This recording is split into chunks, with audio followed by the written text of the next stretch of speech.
இன்றைய தேவ செய்தியின் தலைப்பு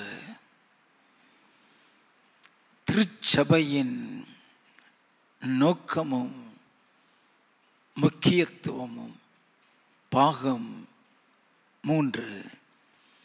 The purpose and the importance of the church, part 3. தேவனாகிய கர்த்தர் திருச்சபையை உருவாக்கிய நோக்கத்தையும் அதன் முக்கியத்துவத்தையும் தொடர்ந்து தியானித்துக் கொண்டு இருக்கிறோம். தேவனாகிய கர்த்தர் எதை செய்தாலும் அதில் ஒரு நோக்கம், அதில் ஒரு முக்கியத்துவம் உண்டு. வேதத்தை நாம் சிறிது ஆழமாக தியானிப்போமானால் தேவனுடைய இருதயத்தில் மறைந்து கிடக்கிற பல ரகசியங்களை நாம் அறிந்து கொள்ள முடியும். ஏனென்றால் வேத வாக்கியங்கள் எல்லாமே தேவனுடைய ஆவியினால் அருளப்பட்டிருக்கிறது என்று 2 தீமோத்தேயு 3வது அதிகாரம் 16வது வசனத்தில் எழுதப்பட்டுள்ளது. தேவ ஆவியானவர் தான் தேவனுடைய ஆழங்களை அறிந்தவர். நாம் அதை அறிந்து கொள்ள வேண்டும். தேவனாகிய கர்த்தர் உலகத்தை சிருஷ்டித்தார் என்றால் அதை ஒரு நோக்கத்தோடு தான் சிருஷ்டித்திருக்க வேண்டும். யாரை கொண்டு உலகத்தை சிருஷ்டித்தாரோ அவரை கொண்டே சகலத்தையும் திட்டம் பண்ணி அவருக்காகவே எல்லாவற்றையும் ஏற்படுத்தி அவர் மூலமாகவே பரலோகத்தையும் சுதந்திரிக்கக்கூடிய வழிமுறைகளையும் உருவாக்கி இருக்கிறார். ஆதியாகமம் 1வது அதிகாரம் 1வது 2வது வசனங்களை வாசிக்க கேட்போம். ஆதியிலே தேவன் வானத்தையும் பூமியையும் சிருஷ்டித்தார். பூமியானது ஒழுங்கின்மையும் வெறுமையுமாயிருந்தது. ஆழத்தின் மேல் இருள் இருந்தது. தேவ ஆவியானவர் ஜலத்தின் மேல் அசைவாடி கொண்டிருந்தார். ஆதியிலே தேவன் வானத்தையும் பூமியும் சிருஷ்டித்தார் என்று சொல்லிவிட்டு பூமியானது ஒழுங்கின்மையும் வெறுமையாயிருந்தது, ஆழத்தின் மேல் இருள் இருந்தது என்று எழுதப்பட்டுள்ளது. நல்ல கவனிங்க. எந்த இடம் வெறுமையாக ஒழுங்கின்மையாக இருக்குதோ அந்த இடத்துல இருள் இருக்கும். நல்லா கவனித்துக் கொள்ள வேண்டாம். இந்த ரகசியம் நமக்கு யாருக்கும் தெரியாது. எங்கு ஒழுங்கின்மை இருக்கிறதோ அங்கேயும் இருள் இருக்கும். இயேசு கிறிஸ்து சொன்னார், மத்தேயு எழுதினதான சுவிசேஷம் 12வது அதிகாரம் 43 முதல் 45 வரை வாசிக்க கேட்போம். அசுத்த ஆவி ஒரு மனுஷனை விட்டு புறப்படும் போது வறண்ட இடங்களில் அலைந்து இளைப்பாறுதல் தேடியும் கண்டடையாமல் நான் விட்டு வந்த என் வீட்டுக்கு திரும்பி போவேன் என்று சொல்லி அங்கே வந்து அந்த வீடு வெறுமையாகவும்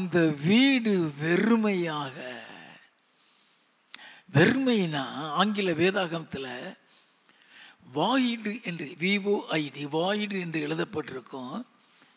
வாய்டு என்றாலே எம்டி என்று அர்த்தம். நல்லா கவனிக்க வேண்டும்.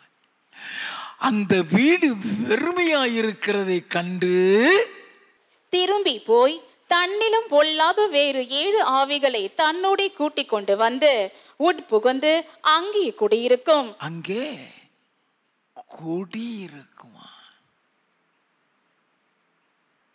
அசுத்த ஆவி குடி இருக்கிற இடத்த ஆங்கிலத்தில் ஹாண்டட் என்று சொல்லுவார்கள். நல்லா கவனிக்க வேண்டாம். எந்த ஒரு வீடும் பல மாதங்களாக பல வருடங்களாக மூடி இருந்துச்சுன்னா it becomes a haunted house. haunted houseனா தமிழ்ல பிசாசு குடியிருக்கிற வீடுன்னு அர்த்தம். இது அநேகருக்கு தெரியாது. அநேக ஹவுஸ் ஓனர்ஸ் அதை மறைச்சி தான் உங்களுக்கு வாடகை கொடுவாங்க. அந்த வீடு புதுசாக கட்டியிருப்பாங்க. மார்பிள்லாம் போட்டிருப்பாங்க. ஜன்னலெல்லாம் திறந்தீங்கன்னா வீடு முழுவதும் வெளிச்சமா தெரியும். ஆனா பல மாசம் மூடி கிடக்கும். நீ எவ்வளவுதான் சுத்தமா பெருக்கி இருந்தாலும் அது எம்டியா இருந்ததா, அது காலியா இருக்குதா, அது குடியிருக்கும். அந்த வீடு இருளடைந்து இருக்கும். எல்லாம் கவனிக்க வேண்டும். இது தெரியாம நீங்க போய் குடியேறிடுவீங்க. வியாதியை கொடுக்கும், போராட்டத்தை கொடுக்கும், மரணத்தையும் கொடுக்கும். உன் ஆசீர்வாதத்தை நிறுத்திடும். ஏன்னே உனக்கு தெரியாது. யாரும் மந்திரம் செஞ்சிருக்க மாட்டான், யாரும் சூனியம் செஞ்சிருக்க மாட்டான். அது உனக்கு சாபமும் இருக்காது. ஆனா நீ குடியிருக்கிற வீடு ஹாண்டட். கேள்விப்பட்டிருக்கீங்களா? நமக்கு தெரியாது. அது உலகத்தில் அவன்தான் ஆக்கிரமிச்சு இருந்திருக்கிறான். வேதத்தை வாசித்தா பூமியானது ஒழுங்கின்மையும் வெறுமையுமாய் இருந்தது. ஆழத்தின் மேல் இருள் இருந்தது. நீ உன் வீட்டை சுத்தமா வைக்கல, அங்க குப்பைய வச்சிருக்கிற, உன் வீட்டை நீ ஒழுங்கா வைக்கல, அது இருக்கும். நமக்கு தெரியாது. ஏன் இந்த சிக்னஸ்?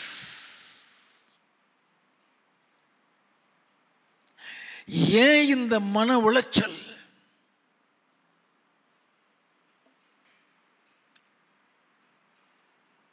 அநேக நேரங்களில் அநேகருடைய வாழ்க்கையில் ஆசீர்வாதம் இல்லாமல் போகிறதுக்கு காரணமே சோம்பேறித்தனம். சோம்பேறியே, எவ்வளவு நேரம் தூங்குவாய்ந்தாங்க.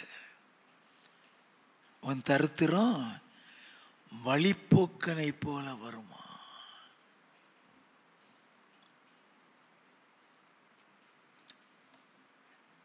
நல்லா கவனிக்க வேண்டாம். நீ எந்த அளவுக்கு நீ ஆக்டிவா இருக்கிற,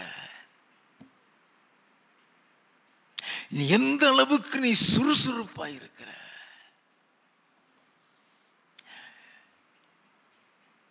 ஆண்டவரே ஒவ்வொரு காரியத்தையும் திட்டம் பண்ணி செயல்படுத்துகிறார்.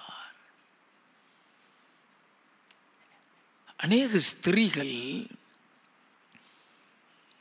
சோம்பலா இருக்கிறதுனால கணவனுடைய வருமானம் நிறுத்தப்படுகிறது.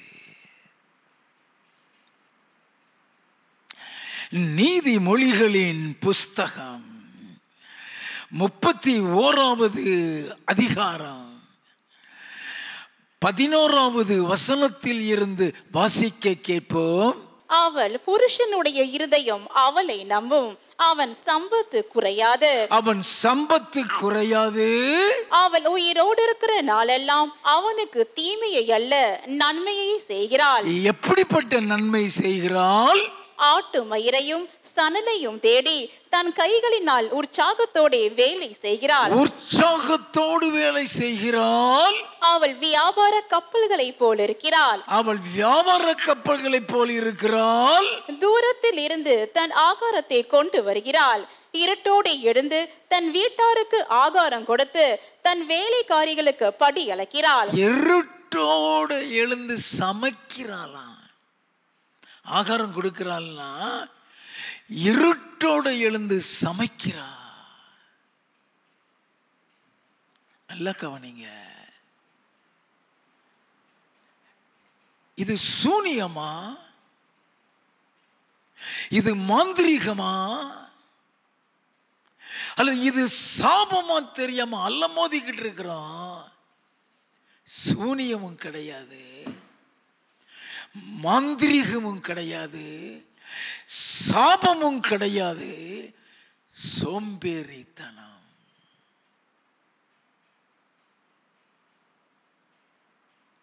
நீ சோம்பேறியா இருந்தீன்னா உன்ட வேலை பார்க்கிறவங்க கூட உனக்கு கீழ்ப்படிய மாட்டான்.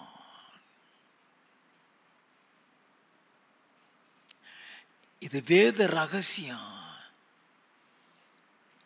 அநேகருக்கு தெரியாது.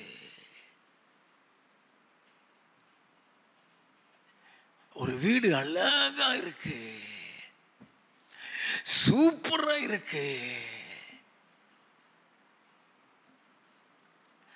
ஜம்முன்னு போய் நீ குடியிருந்துருவ. அது உள்ள இருள் இருக்குங்கிறது உனக்கு தெரியாது. அப்ப ஆதியிலேயே தேவன் உலகத்தை சிருஷ்டிக்கிறதற்கு முன்னால அங்க இருள் தான் இருக்குது. The whole world is occupied by darkness. வாசிப்போம். ஆதியாகமம் 1வது அதிகாரம் 2ல் இருந்து மறுபடியும் வாசிப்போம். பூமியானது ஒழுங்கின்மையும் வெறுமையுமாயிருந்தது, ஆழத்தின் மேல் இருள் இருந்தது, தேவ ஆவியானவர் ஜலத்தின் மேல் அசைவாடி கொண்டிருந்தார். தேவன் வெளிச்சம் உண்டாக கடவுது என்றார். நல்ல கவனிங்க, இதுல முக்கியமான பகுதி. தேவன் வெளிச்சம் உண்டாக கடவுது என்றார். வெளிச்சம் உண்டாயிற்று. வெளிச்சம் உண்டாயிற்று. வெளிச்சம் நல்லது என்று தேவன் கண்டார். வெளிச்சம் நல்லது என்று கண்டார். வெளிச்சத்தையும் இருளையும் தேவன் வெவ்வேறாக பிரித்தார். என்னது? அப்ப இருள் போகலையா?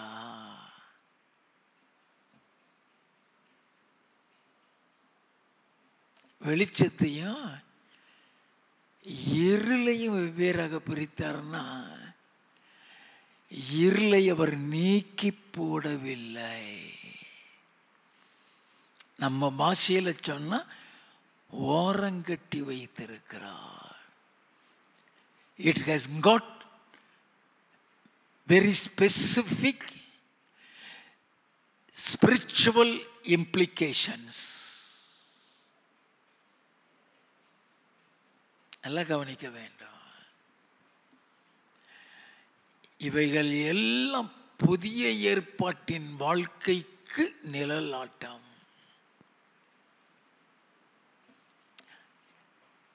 வாசிப்போம். தேவன் வெளிச்சத்துக்கு பகல் என்று பெயரிட்டார். வெளிச்சத்திற்கு பகல் என்று பெயரிட்டார். இருளுக்கு இரவு என்று பெயரிட்டார்.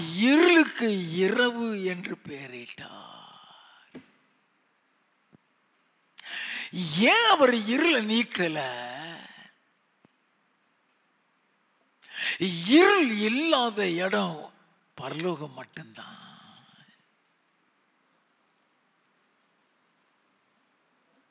எல்லாம் கவனிக்க வேண்டும்.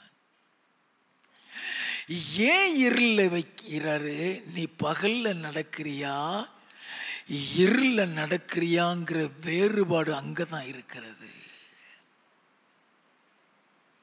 எல்லாம் கவனிக்க வேண்டும். ஆண்டவர் வெளிச்சத்தையும் இருளையும் வெவ்வேறாக பிரித்து வெளிச்சத்துக்கு பகலுன்னு இருளுக்கு இரவுன்னு பேர் எடுக்கிறாரு. நல்லா கவனித்துக் கொள்ள வேண்டும். வாசிப்போம். பின்பு தேவன் ஜலத்தின் மத்தியில் ஆகாய விரிவு உண்டாக கடவுது என்றும் அந்த ஜலத்தின் நின்று ஜலத்தை பிரிக்க கடவுது என்றும் சொன்னார். ஒவ்வொரு காரியத்தையும் திட்டம் பண்ணி செய்கிறார். நீங்க வரிசையா நீங்க வாசிட்டே வந்தீங்கன்னா ஒவ்வொரு காரியத்தையும் திட்டம் பண்ணுகிறார். அப்ப வேதம் சொல்லுகிறது, ஆதியிலே தேவன் வானத்தையும் பூமியும் சிருஷ்டித்தார். அப்ப இந்த சிருஷ்டிப்பை யார் மூலம் செய்கிறார்? நாம் அதை தெரிந்து கொள்ள வேண்டும். இந்த சிருஷ்டிப்பை யார் மூலம் செய்கிறார்? இந்த வெளிச்சத்தை யார் மூலம் கொண்டு வருகிறார்? யோவான் எழுதின சுவிசேஷம் 1வது அதிகாரம் 1 முதல் 3 வசனங்கள். ஆதியிலே வார்த்தை இருந்தது, அந்த வார்த்தை தேவனிடத்தில் இருந்தது, அந்த வார்த்தை தேவனாயிருந்தது, அவர் ஆதியிலே தேவனோடு இருந்தார், சகலமும் அவர் மூலமாய் உண்டாயிற்று. சகலமும் அவர் மூலமாய் உண்டாயிற்று. உண்டானதொன்றும் அவராலே அல்லாமல் உண்டாகவில்லை. அவர் இல்லாம ஒண்ணு கூட உண்டாகவில்லை. அப்ப ஒளியை உண்டாக்கினவர் அவர்தான். He is the light. He is the light. வாசிப்போம். அவருக்குள் ஜீவன் இருந்தது, அந்த ஜீவன் மனுஷருக்கு ஒளியாயிருந்தது, அந்த ஒளி இருளிலே பிரகாசிக்கிறது, இருளானது அதை பற்றி கொள்ளவில்லை. மனுஷருக்கு ஒளியாயிருந்தது. அந்த வெளிச்சத்தினத்தில் இருள் வர முடியாது. இருளை ஓரங்கட்டி வைத்திருக்கிறார். போகட்டும். வேதம் சொல்லுகிறது, ஆதியிலே வார்த்தை இருந்தது, அந்த வார்த்தை தேவனிடத்தில் இருந்தது, அந்த வார்த்தை தேவனாய் இருந்ததுன்னா யார் அந்த வார்த்தை? வெளிப்படுத்தின விசேஷம் 19வது அதிகாரம் 11வது வசனத்தில் இருந்து வாசிக்க கேட்போம். பின்பு பரலோகம் திறந்திருக்க கண்டேன், இதோ ஒரு வெள்ளை குதிரை காணப்பட்டது, அதன் மேல் ஏறி இருந்தவர் உண்மையும் சத்தியமும் உள்ளவர் எனப்பட்டவர், அவர் நீதியாய் நியாயம் தீர்த்து யுத்தம் பண்ணுகிறார், அவருடைய கண்கள் அக்கினி ஜுவாலையை போல் இருந்தன, அவருடைய சிரசின் மேல் அநேக கிரீடங்கள் இருந்தன, அவருக்கே அன்றி வேறொருவருக்கும் தெரியாத ஒரு நாமமும் எழுதியிருந்தது. அவருக்கே அன்றி வேறு ஒருவருக்கும் தெரியாத ஒரு நாமம் எழுதியிருந்தது. இரத்தத்தில் தோய்க்கப்பட்ட வஸ்திரத்தை தரித்திருந்தார், அவருடைய நாமம் தேவனுடைய வார்த்தை என்பதே. அந்த நாமம் தேவனுடைய வார்த்தை என்பது. 16வது வசனம். ராஜாதி ராஜா கர்த்தாதி கர்த்தா என்னும் நாமம் அவருடைய வஸ்திரத்தின் மேலும் அவருடைய தொடையின் மேலும் எழுதப்பட்டிருந்தது. கர்த்தாதி கர்த்தா, ராஜாதி ராஜாங்கிறது என் இயேசுவை குறிக்கிறது. அந்த வார்த்தை தேவனிடத்தில் இருந்தது, தேவனோடு இருந்தது, தேவனாய் இருந்ததுன்னு எழுதப்பட்டிருக்கிறது. அது என் ஆண்டவர் இயேசு கிறிஸ்து, அவர் ராஜா. வாசிப்போம். மத்தேயு எழுதின சுவிசேஷம் 2வது அதிகாரம் 2வது வசனம். யூதருக்கு ராஜாவாக பிறந்திருக்கிறவர் எங்கே? கிழக்கிலே அவருடைய நட்சத்திரத்தை கண்டு அவரை பணிந்து கொள்ள வந்தோம் என்றார்கள். அவர் யூதருக்கு ராஜாவாக பிறந்திருக்கிறவர் எங்கே? அவருடைய நட்சத்திரத்தை கண்டு அவரை பணிந்து கொள்ள வந்தோம். அவர் பணிந்து கொள்ளக்கூடிய ஒரு ராஜா. மத்தேயு எழுதின சுவிசேஷம் 27வது அதிகாரம் 11வது வசனம். இயேசு தேசாதிபதிக்கு முன்பாக நின்றார். தேசாதிபதி அவரை நோக்கி, நீ யூதருடைய ராஜாவா என்று கேட்டான். அதற்கு இயேசு, நீர் சொல்லுகிறபடிதான் என்றார். அப்ப அந்த ராஜாதி ராஜா, அந்த கர்த்தாதி கர்த்தா அல்லது தேவனுடைய வார்த்தை என்கிறது இயேசு கிறிஸ்துவை குறிக்கிறது. அவர் மூலமாகத்தான் சகலமும் உலகத்தினுடைய காரியங்கள் உருவாக்கப்படுகின்றது. ஆதலால் தான் உலக தோற்றத்திற்கு முன்னே நம்மை கிறிஸ்துவுக்குள் தெரிந்து கொள்ளுகிறார். நல்ல கவனிக்க வேண்டும். யோவான் எழுதின சுவிசேஷம் 1வது அதிகாரம் 4வது 5வது வசனங்கள், அவருக்குள் ஜீவன் இருந்தது, அந்த ஜீவன் மனுஷருக்கு ஒளியாயிருந்தது, அந்த ஒளி இருளிலே பிரகாசிக்கிறது, இருளானது அதை பற்றி கொள்ளவில்லை. அவருக்குள் ஜீவன் இருந்தது, லைஃப். அதைத்தான் ஊதுகிறாரு. அவன் ஜீவாத்மாவாகிறான். நல்ல கவனிக்க வேண்டும். அவருக்குள் ஜீவன் இருந்தது, அந்த ஜீவன் மனுஷருக்கு ஒளியாயிருக்கிறது. அந்த ஒளி இருளிலே பிரகாசிக்கிறது, இருளானது அதை பற்றி கொள்ளவில்லை. 9வது வசனம், உலகத்திலே வந்து எந்த மனுஷனையும் பிரகாசிப்பிக்கிற ஒளியே அந்த மெய்யான ஒளி. எந்த மனுஷனையும் பிரகாசிப்பிக்கிற ஒளி. அவர் உலகத்துக்கு வந்த நோக்கமே இருளில் இருக்கிற நம்மை பிரகாசிக்க செய்ய. இருளில் இருக்கிற ஜனங்கள் பெரிய வெளிச்சத்தை கண்டார்கள் என்று தானே எழுதப்பட்டிருக்கிறது. நல்லா கவனிக்க வேண்டும். 14வது வசனம், அந்த வார்த்தை மாம்சமாகி, அந்த வார்த்தை மாம்சமாகி கிருபையினாலும் சத்தியத்தினாலும் நிறைந்தவராய் நமக்குள்ளே வாசம் பண்ணினார். அவருடைய மகிமையை கண்டோம், அது பிதாவுக்கு ஒரே பேரானவருடைய மகிமைக்கு ஏற்ற மகிமையாகவே இருந்தது. அவர் நமக்குள் வாசம் செய்யும் போது மாத்திரம்தான் நீ பிரகாசிக்க முடியும். எல்லாம் கவனிக்க வேண்டும். 16வது 17வது வசனங்கள், அவருடைய பரிபூர்ணத்தினால் நாம் எல்லாரும் கிருபையின் மேல் கிருபை பெற்றோம். எப்படி எனில் நியாயப்பிரமாணம் மோசேயின் மூலமாய் கொடுக்கப்பட்டது, கிருபையும் சத்தியமும் இயேசு கிறிஸ்துவின் மூலமாய் உண்டாயின. நல்லா கவனிக்க வேண்டும். நியாயப்பிரமாணம் மோசேயின் மூலமாய் கொடுக்கப்பட்டது, கிருபையும் சத்தியமும் இயேசு கிறிஸ்து மூலம் உண்டானது எழுதப்பட்டிருக்கிறது. மோசேயின் மூலமாக கொடுக்கப்பட்ட நியாயப்பிரமாணத்திற்கும் இயேசு கிறிஸ்து மூலமாய் கொடுக்கப்பட்ட சத்தியத்திற்கும் வித்தியாசம் உண்டு. நல்லா கவனிக்க வேண்டும்.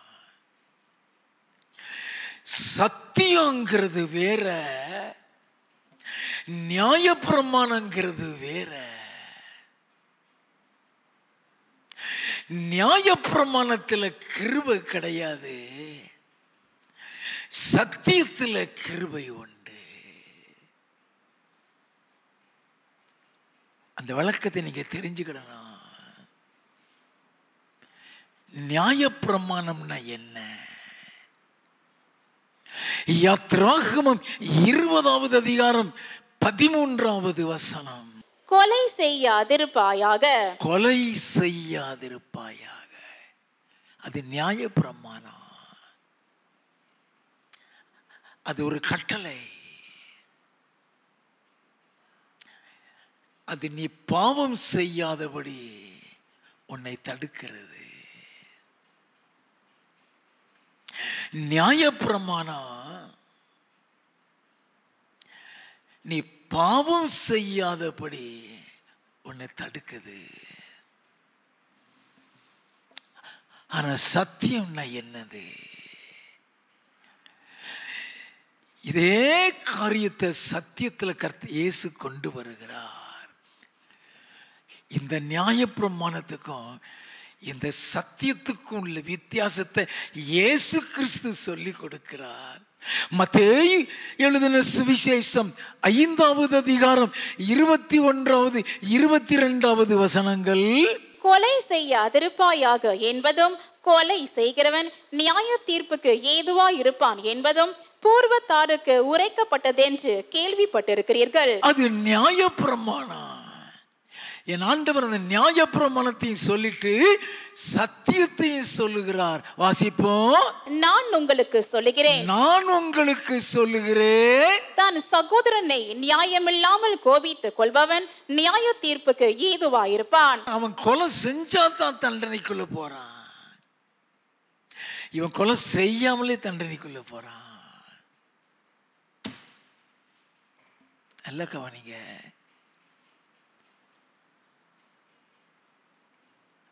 இயேசு சொன்னார், தன் சகோதரன் நியாயமில்லாமல் கோபித்துக் கொள்ளுகிறவன் நியாய தீர்ப்புக்கு ஏதுவாயிருக்கிறான். தன் சகோதரனை வீணன் என்று சொல்லுகிறவன் ஆலோசனை சங்க தீர்ப்புக்கு ஏதுவாயிருப்பான். வீணன் என்று சொல்லுகிறவன் ஆலோசனை சங்க தீர்ப்புக்கு ஏதுவாயிருக்கிறான். மூடனே என்று சொல்லுகிறவன் எரி நரகத்துக்கு ஏதுவாயிருப்பான். என்னது? கொலை செய்யாமலே நரகத்துக்குள்ள போயிடுறான். அப்போ what is the difference from the law of Moses and the truth of Jesus? What is the difference? அது நீ பாவம் செய்யாதபடிக்கு உன்னை தடுக்குது, இது உன்னை பரிசுத்தத்தில் கொண்டு போகிறது. இது உன்னை பரிசுத்தத்துக்கு மேல பரிசுத்தத்துக்குள்ள கொண்டு போகிறது. கிருபையும் சத்தியமும் சொல்லப்பட்டிருக்கிறதே. பழைய ஏற்பாட்டில் கண்ணுக்கு கண்ணு, பல்லுக்கு பல்லு, கொலைக்கு கொலைதான். அதே இது யாரு செய்கிறா? சத்துருதான். இதே காரியம் சத்தியத்தில் வரும் பொழுது அதுல கிருபை வந்து நிற்கிறது. மத்தேயு எழுதின சுவிசேஷம் 5வது அதிகாரம் 44வது வசனம், நான் உங்களுக்கு சொல்லுகிறேன், உங்கள் சத்துருக்களை சிநேகியுங்கள். இயேசு கிறிஸ்து சொல்லுகிறார். நல்லா கவனிக்க வேண்டும். 43 44 வாசிப்போம். உனக்கு அடுத்தவனை சிநேகித்து உன் சத்ருவை பகைப்பாயாக என்று சொல்லப்பட்டதே கேள்விப்பட்டிருக்கிறீர்கள். அது நியாயப்பிரமாணம். நான் உங்களுக்கு சொல்லுகிறேன், உங்கள் சத்துருக்களை சிநேகியுங்கள், உங்களை சபிக்கிறவர்களை ஆசீர்வதியுங்கள், உங்களை பகைக்கிறவர்களுக்கு நன்மை செய்யுங்கள், உங்களை நிந்திக்கிறவர்களுக்காகவும் உங்களை துன்பப்படுத்துகிறவர்களுக்காகவும் ஜெபம் பண்ணுங்கள். இது கிருபை. இது கிருபை. இப்படி செய்கிறதினால் நீங்கள் பரலோகத்தில் இருக்கிற உங்கள் பிதாவுக்கு புத்திரராயிருப்பீர்கள். இப்படி செய்தால்தான் நீ புத்திரனா மாறுற. அப்போ அது சத்தியம் சொல்றது பரிசுத்தம் மாத்திரம் அல்ல, இயேசுவை போல உன்னை மாற்றுகிறது, உன்னை உருவாக்குகிறது. நல்லா கவனிக்க வேண்டும். எதற்கு சர்ச்? உன்னை உருவாக்குகிறது இருக்குதா?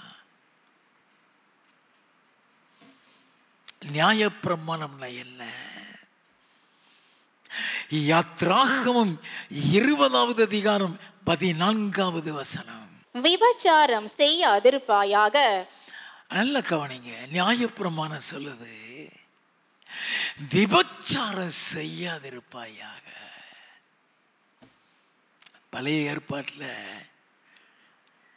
விபச்சாரம் செஞ்சிட்டா கல்லெறிஞ்சு கொன்றுவான். சாப்டர் முடிஞ்சிடும்.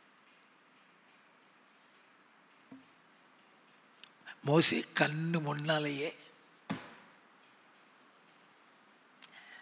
விபச்சாரம் செய்தவனை குத்தி கொன்னே போட்டானுங்க. அந்த நிமித்தம் அவன் தேவனுடைய ஆசீர்வாதத்தை பெற்றான்.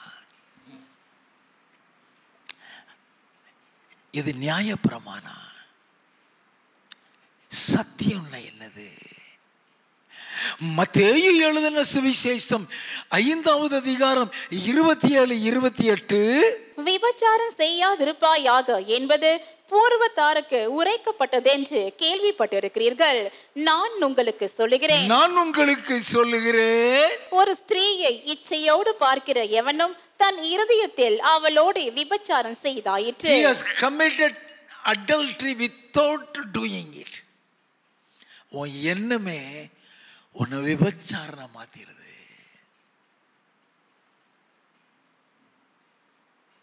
நல்லா கவனிக்க வேண்டும். அப்படின்னா சத்தியம் உன்னை பரிசுத்தத்துக்கு மேல பரிசுத்தத்தை கொண்டு போகிறது. பழைய ஏற்பாட்டின் பாவம் மன்னிப்பு வேற, புதிய ஏற்பாட்டின் சுத்திகரிப்பு வேற. நீதிமொழிகளின் புஸ்தகம் 28வது அதிகாரம் 13வது வசனம், தன் பாவங்களை மறைக்கிறவன் வாழ்வடைய மாட்டான், அவைகளை அறிக்கை செய்து விட்டு விடுகிறவனோ இரக்கம் பெறுவான். அதை அறிக்கை செய்கிறதோடு முடிஞ்சு போச்சு. ஆனா புதிய ஏற்பாட்டினுடைய சுத்திகரிப்பு என்ன? 2 கொரிந்தியரின் புஸ்தகம் 7வது அதிகாரம் 1வது வசனம், இப்படிப்பட்ட வாக்குத்தத்தங்கள் நமக்கு உண்டாய் இருக்கிறபடியினால் பிரியமானவர்களே, மாம்சத்திலும் ஆவியிலும் உண்டான எல்லா அசுசியும் நீங்க. மாமிசத்திலும் அங்க ஒரு ஆண்டவரே நான் பாவம் செஞ்சேன் என்ன மன்னியா, நான் இந்த பாவம் செஞ்சிட்டேன் அந்த பாவம் செஞ்சிட்டேன் என்ன மன்னியா. ஆனா இங்க அப்படி இல்லை. உன் மாமிசம் எதுல கரப்பட்டிருக்கிறது, உன் ஆவி எதுல கரப்பட்டிருக்கிறது, அதை சுத்திகரிக்கணுமா. பழைய ஏற்பாட்டின் பாவம் மன்னிப்பு ஆட்டுக்குட்டியின் ரத்தம், புதிய ஏற்பாட்டின் பாவம் மன்னிப்பு ஆட்டுக்குட்டி ஆனவரின் ரத்தம். நல்ல கவனிங்க.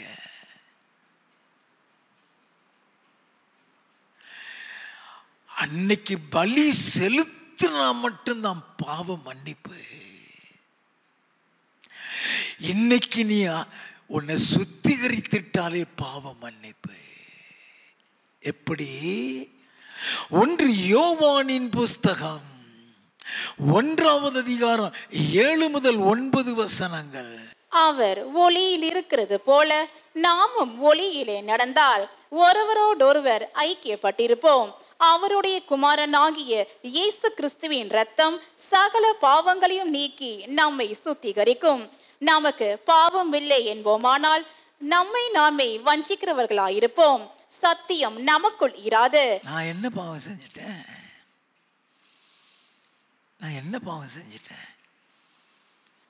நான் யாரையாவது கெடுத்துட்டேன்னா, நான் கொலை செஞ்சிட்டேன்னா, நான் தீமை செஞ்சிட்டேன்னா, நீ சொல்லிட்டினாலே உன்னையே நீ வஞ்சிக்கிறாய்.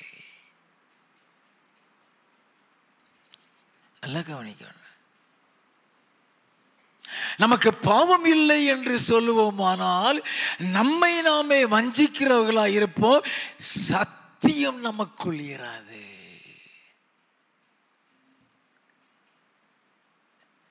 சத்தியம்னா என்னது?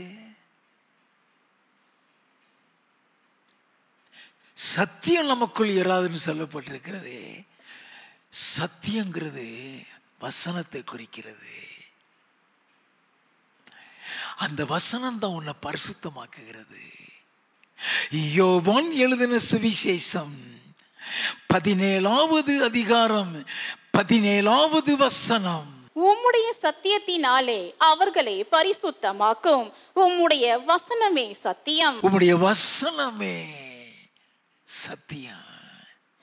நமக்கு பாவம் இல்லை என்று சொல்லுவோமானால் நம்மை நாமே வஞ்சிக்கிறவர்களாக இருப்போம். சத்தியம் நமக்குள் இராது. நம்முடைய பாவத்தை நாம் அறிக்கையிட்டால், 1:9 அப்படிதான் சொல்லுகிறது, நம்முடைய பாவத்தை நாம் அறிக்கையிட்டால் எல்லா பாவத்தையும் நமக்கு மன்னித்து அநியாயத்தை நம்மை விட்டு நீக்கி நம்மை சுத்திகரிப்பதற்கு அவர் உண்மையுள்ளவர். நல்லா கவனிக்க வேண்டும்.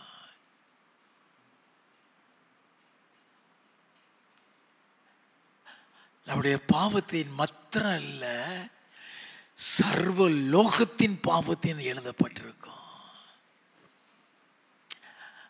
எல்லாமே இயேசு கிறிஸ்து மூலமாகத்தான். அந்த உலகம் உருவாக்கப்பட்டதும் அவர் மூலமாகத்தான். ஒளி உலகத்துக்குள்ள வந்ததும் அவர் மூலமாகத்தான். அந்த இருள் நீக்கப்பட்டு அந்த இடத்துல வெளிச்சம் வந்ததும் அவர் மூலமாகத்தான். அந்த வெளிச்சத்தில் அவர் எல்லாத்தையும் உருவாக்கினதும் அவர்தான். அதனால தான் இயேசு சொன்னார், யோவான் எழுதின சுவிசேஷம் 14வது அதிகாரம் 6வது வசனத்துல, அதற்கு இயேசு, நானே வழியும் சத்தியமும் ஜீவனுமாயிருக்கிறேன், என்னாலே அல்லாமல் ஒருவனும் பிதாவினிடத்தில் வரான். என்னாலே அல்லாமல் ஒருத்தன் கூட பிதாவிடத்தில் போக முடியாது சொன்னாரே. அதனாலதான் எபேசியர் 1:4 தமக்கு முன்பாக அன்பில் பரிசுத்தம் உள்ளவர்களும் குற்றமற்றவர்களுமாய் இருப்பதற்கு உலக தோற்றத்துக்கு முன்பே அவர் நம்மை கிறிஸ்துவுக்குள் தெரிந்து கொண்டார் என்று எழுதப்பட்டிருக்கிறதே. அப்ப அவரிடத்துல தான் ஜீவனே. நானே வழியும் நானே சத்தியமும் நானே ஜீவனுமா இருக்கேன். நானே வழின்னு சொன்னாரே, மேலே போறதுக்கு வழி இஸ் த கேட். அவர் இல்லாம நீ மேலே போக முடியாது. நானே சத்தியம்னு சொன்னாரே, நம்மளை பரிசுத்தமாக்குறது அவர் தான். அவர் இல்லாம பிதாவே பிதாவே நம்ம மன்னினால் மன்னிக்கப்படாது. நீ எவ்வளவுதான் பிதாவை நோக்கி கதறி எழுதினாலும் பாவம் மன்னிக்கப்படாது.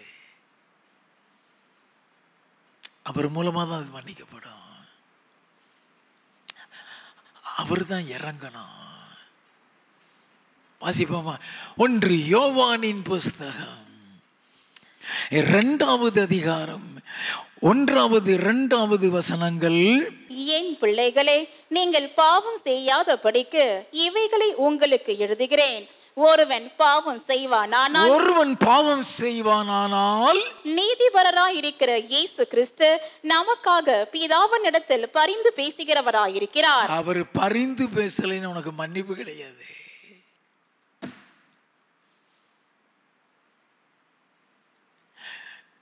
பரிந்து பேசுகிறவராய் இருக்கிறார். நம்முடைய பாவங்களை நிவர்த்தி செய்கிற கிருபாதார பலி அவரே. நம்முடைய பாவங்களை நிவர்த்தி செய்கிற கிருபாதார பலி அவரே. நம்முடைய பாவங்களை மாத்திரம் அல்ல, சர்வலோகத்தின் பாவங்களையும் நிவர்த்தி செய்கிற பலியாயிருக்கிறார். அப்படின்னா வித்தவுட் ஜீசஸ், தேவனே என்னை மன்னியா, தேவனே என்னை மன்னியா, மன்னிப்பு உண்டாகாது. அவர் மன்னிச்சாருங்கிறதுக்கு அடையாளம் அவருடைய ரத்தத்தினால் நீ கழுவப்பட வேண்டும். அந்த இயேசுவின் ரத்தம் கழுவ வேண்டும். நல்லா கவனித்துக் கொள்ள வேண்டும்.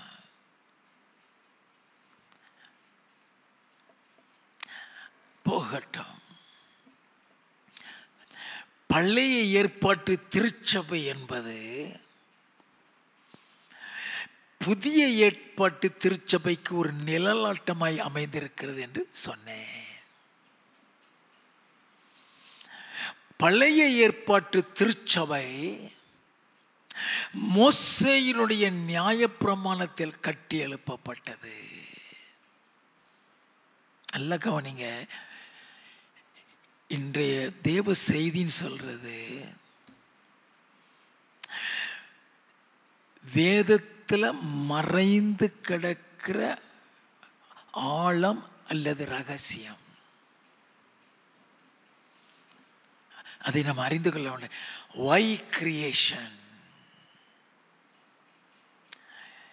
ஏன் மனுஷனையே உண்டாக்கினார்? The purpose and the importance of that creation எல்லாம் தெரிந்து கொள்ள வேண்டும். பழைய ஏற்பாட்டு திருச்சபை மோசேயுடைய நியாயப்பிரமாணத்தில் கட்டி எழுப்பப்பட்டது. புதிய ஏற்பாட்டு திருச்சபைங்கிறது சத்தியத்தில் உருவாக்கப்பட்டது. அசிபமா 1 தீமோத்தேயுவின் புஸ்தகம் 3வது அதிகாரம் 15வது வசனத்தின் பிற்பகுதி.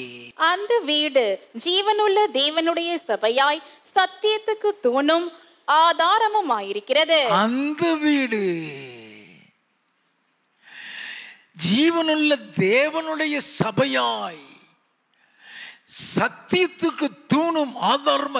அது சத்தியத்தில் உருவாக்கப்படக்கூடிய புதிய ஏற்பாட்டு சபை. 3 யோவானின் புஸ்தகம் 1வது வசனம். மூப்பனாகிய நான் சத்தியத்தின்படி நேசிக்கிற பிரியமான காயுவுக்கு எழுதுகிறதாவது. 3வது 4வது வசனம். சகோதரர் வந்து நீ சத்தியத்தில் நடந்து கொள்கிறாய் என்று உன்னுடைய உண்மையை குறித்து சாட்சி கொடுத்த போது மிகவும் சந்தோஷப்பட்டேன். என் பிள்ளைகள் சத்தியத்திலே நடக்கிறார்கள் என்று நான் கேள்விப்படுகிற சந்தோஷத்திலும் அதிகமான சந்தோஷம் எனக்கு இல்லை. என் பிள்ளைகள் சத்தியத்தில் நடக்கிறார்கள் என்று நான் கேள்விப்படுகிறேன். சந்தோஷத்திலும் அதிகமான சந்தோஷம் இல்லை. நல்லா கவனிக்க வேண்டும். 12வது வசனம். தேமித்ரியு எல்லாராலும் நற்சாட்சி பெற்றதும் அல்லாமல் சத்தியத்தாலும் நற்சாட்சி பெற்றவன். சத்தியத்தாலும் நற்சாட்சி பெற்றவன்ல வசனத்தின்படி நடக்கிறவன். அறிந்து கொள்ள வேண்டும். இந்த புதிய ஏற்பாட்டு திருச்சபையின் நிழலாட்டம்தான் ஆதாம் ஏவாள் ஏதேன் தோட்டம். நல்லா கவனிக்க வேண்டும். இந்த புதிய ஏற்பாட்டு திருச்சபையின் நிழலாட்டம்தான் ஆதாம் ஏவாள் ஏதேன் தோட்டம். நல்லா கவனிக்க வேண்டும். ஒவ்வொரு காரியமும் வேதத்தில் எழுதப்பட்டிருக்கிறது. நாம் அதை அறிந்து கொள்ள வேண்டும்.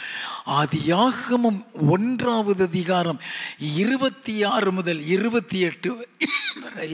பின்பு தேவன் நமது சாயலாகவும் நமது ரூபத்தின்படியேயும் மனுஷனை உண்டாக்குவோமாக. அவர்கள் சமுத்திரத்தின் மச்சங்களையும் ஆகாயத்து பறவைகளையும் மிருக ஜீவன்களையும் பூமி அனைத்தையும் பூமியின் மேல் ஊறும் சகல பிராணிகளையும் ஆளக்கடவர்கள் என்றார். ஆளக்கடவர்கள், ரூல் ஓவர் தம், அரசாட்சி, ஆளுகிற அதிகாரத்தை அவர்களுக்கு கொடுத்திருக்கிறாரு. நல்லா கவனிக்க வேண்டும். The privileges that the Lord has given unto his creation. என்ன பிரிவிலேஜஸ்லாம் அவங்களுக்கு இருக்கிறது. ஆளக்கடவர்கள் என்ன அர்த்தம் தெரியுமா? அவங்க தான் ராஜா. அவங்க தான் ராஜா.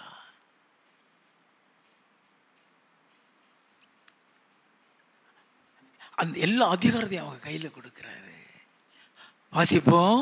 தேவன் தம்முடைய சாயலாக மனுஷனை சிருஷ்டித்தார். அவனை தேவ சாயலாகவே சிருஷ்டித்தார். ஆணும் பெண்ணுமாக அவர்களை சிருஷ்டித்தார். பின்பு தேவன் அவர்களை நோக்கி, நீங்கள் பலுகி பெருகி, நீங்கள் பழுகி பெருகி பூமியை நிரப்பி அதை கீழ்ப்படுத்தி சமுத்திரத்தின் மச்சங்களையும் ஆகாயத்து பறவைகளையும் பூமியின் மேல் நடமாடுகிற சகல ஜீவ ஜந்துக்களையும் ஆண்டு கொள்ளுங்கள் என்று சொல்லி தேவன் அவர்களை ஆசீர்வதித்தார். அவர்களுக்கு ஒரு பெரிய அதிகாரம், ஆட்சி செய்கிற அதிகாரத்தை கொடுக்கிறார். எல்லா மிருகத்தையும் அவங்க ஆளும். இவங்க சொல்லிபடி மிருகம் கேட்கணும். நல்ல கவனிங்க, இவங்க சொல்லுபடி மிருகம் கேட்கணும். அவங்களுக்கு கொடுத்திருக்கிற பிரிவிலேஜஸ் எல்லாம் நம்ம தெரிந்துக்கிடணும். ஆதியாகமம் 2வது அதிகாரம் 7வது வசனம், தேவனாகிய கர்த்தர் மனுஷனை பூமியின் மண்ணினாலே உருவாக்கி ஜீவ சுவாசத்தை அவன் நாசியிலே ஊதினார், மனுஷன் ஜீவாத்மாவானான். நல்ல கவனிங்க, ஜீவ சுவாசத்தை ஊதினார் சொல்லப்பட்டிருக்கிறது. அப்போ மனுஷன் ஜீவாத்மாவானான்னா அவனுக்குள் இருக்கிறது மனுஷ ஆவி அல்ல, அவனுக்குள் இருக்கிறது தேவனுடைய ஆவி. நல்லா கவனிக்க வேண்டும். ஏன் அது மனுஷ ஆவி இல்லை, தேவனுடைய ஆவின்னு சொல்லுகிறேன். 24வது வசனத்தை நீங்க வாசித்தீங்கன்னா, ஆண்டவர் சகல நாட்டு மிருகங்களையும் காட்டு மிருகங்களையும் பூமியானது பிறப்பிக்க கடவுதுன்னு சொன்னாரு. உண்டாயிற்று. அதற்குள் இருக்கிறது மாமிச ஆவி.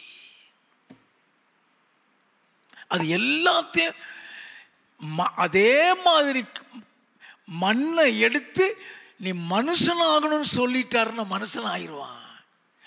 அப்ப அவனுக்குள் இருக்கிறது மனுஷ ஆவி. இப்ப அவருடைய சுவாசத்தை ஊதுகிறாரு. அது ஜீவ சுவாசம் என்று சொல்லப்பட்டிருக்கிறது. அப்ப அவனுக்குள் அவர் உலாவி அவனுக்குள் வாசம் செய்து கொண்டிருக்கிறார். நல்லா கவனிக்க வேண்டும். அவருக்குள் ஜீவன் இருந்தது. அந்த ஜீவன் மனுஷருக்கு ஒளியா இருந்தது. அந்த ஒளி இருளில் பிரகாசிக்கிறது. இருளானது அதை பற்றிக்கொள்ளவில்லை. உலகத்தில் வந்து எந்த மனுஷனையும் பிரகாசிக்கிற ஒளி அந்த ஒளி. ஆதாமும் ஏவாளும் ஒளியா தான் இருக்கிறாங்க. They are light. அவர்களுக்குள் அவர் வாசமாயிருக்கிறார். ஏன்னா நானே வழியும் சத்தியம் ஜீவனுமாய் இருக்கேன்னு சொன்னவர் தான் அவன் நாசியில ஊதுறாரு. 2 கொரிந்தியரின் புஸ்தகம் 4வது அதிகாரம் 6வது 7வது வசனங்கள். இருளில் இருந்து வெளிச்சத்தை பிரகாசிக்க சொன்ன தேவன், இருளில் இருந்து வெளிச்சத்தை பிரகாசிக்க சொன்ன தேவன் இயேசு கிறிஸ்துவின் முகத்தில் உள்ள தமது மகிமையின் அறிவாகிய ஒளியை தோன்ற பண்ணும் பொருட்டாக எங்கள் இருதயங்களிலே பிரகாசித்தார். எங்கள் இருதயங்களிலே பிரகாசித்தார். இதுதான் அங்க நடந்தது. பியூட்டிஃபுல்லா வாசிப்போம். இந்த மகத்துவம் உள்ள வல்லமை எங்களால் உண்டாயிராமல் தேவனால் உண்டாயிருக்கிறது என்று விளங்கும்படி இந்த பொக்கிஷத்தை மண் பாண்டங்களில் பெற்றிருக்கிறோம். இந்த பொக்கிஷங்கிறது என் இயேசு ஐயா. மண் பாண்டங்கிறது உன் சரீரத்தை குறிக்கிறது ஐயா. ஏன் மண் பாண்டம் சொன்னா, என் மண்ணில தான் உருவாக்கப்பட்டுச்சு. இது மண்ணில தான் உருவாக்கப்பட்டுச்சு. அப்போ ஆண்டவர் அவர்களுக்குள் வாசமாயிருக்கிறார். 2 கொரிந்தியரின் புஸ்தகம் 6வது அதிகாரம் 16வது வசனம். தேவனுடைய ஆலயத்துக்கும் விக்கிரகங்களுக்கும் சம்பந்தம் ஏது? நான் அவர்களுக்குள்ளே வாசம் பண்ணி அவர்களுக்குள்ளே உலாவி அவர்கள் தேவனாயிருப்பேன், அவர்கள் என் ஜனங்களாயிருப்பார்கள் என்று தேவன் சொன்னபடி நீங்கள் ஜீவனுள்ள தேவனுடைய ஆலயமாயிருக்கிறீர்களே. அப்ப இன்றைக்கு ஆதாம் ஏவாள் தேவனுடைய ஆலயமாக பிரகாசிக்கிறவர்களாக ஒளியில இருக்கிறவர்களாக இருந்து கொண்டிருக்கிறாங்க. அவர்களுக்குள் அவர் உலாவி அவர்களுக்குள் அவர் வாசமாய் இருந்து கொண்டிருக்கிறார். நல்ல கவனிங்க. இப்ப அவர்களுக்கென்று ஒரு இடத்தை உருவாக்குகிறார். அது வீடு இல்லை. நல்ல கவனிங்க, அது வீடு இல்லை, அது தோட்டம். ஆதியாகமம் 2வது அதிகாரம் 8வது வசனம். தேவனாகிய கர்த்தர் கிழக்கே ஏதேன் என்னும் ஒரு தோட்டத்தை உண்டாக்கி தாம் உருவாக்கின மனுஷனை அதிலே வைத்தார். நல்ல கவனிங்க. தேவனாகிய கர்த்தர் ஒரு அழகான வீட்டை கட்டி தான் உண்டாக்கின மனுஷன் அதுல வைத்தார்னு எழுதப்படல. தோட்டத்து ஓப்பன் கிரவுண்டுன்னு அர்த்தம். அது பேர். அதுக்கு சுத்திலும் கேட் இருக்கிறது. அது மூடப்பட்டிருக்கிறது. நல்ல கவனிங்க. அப்போ ஆதாம் வெயிலையும் மழையிலையும் நனைஞ்சுக்கிட்டு தான் இருப்பானா? நல்லா கவனிக்க வேண்டும். முக்கியமான பகுதிக்குள்ள வருகிறோம். ஆதாம் வெயிலையும் மழையிலையும் நனைஞ்சுக்கிட்டு இருப்பானா? தோட்டத்துல வச்சிருக்கிறாரு.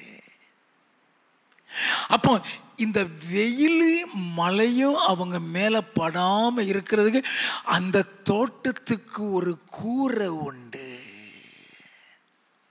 கேள்விப்பட்டிருக்கீங்களா?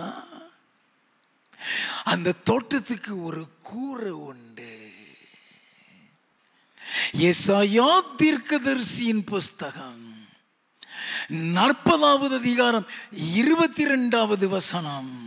அவர் பூமி உருண்டையின் மேல் வீற்றிருக்கிறவர், அதன் குடிகள் வெட்டி கிளைகளை போல இருக்கிறார்கள். அவர் வானங்களை மெல்லிய திரையாக பரப்பி வானங்களை மெல்லிய திரையாக பரப்பி அவைகளை குடியிருப்பதற்காக கூடாரமாக விரிக்கிறார். நல்ல கவனிங்க. இப்ப ஆதாமும் ஏவாளும் குடியிருக்கிறது கூடாரம்.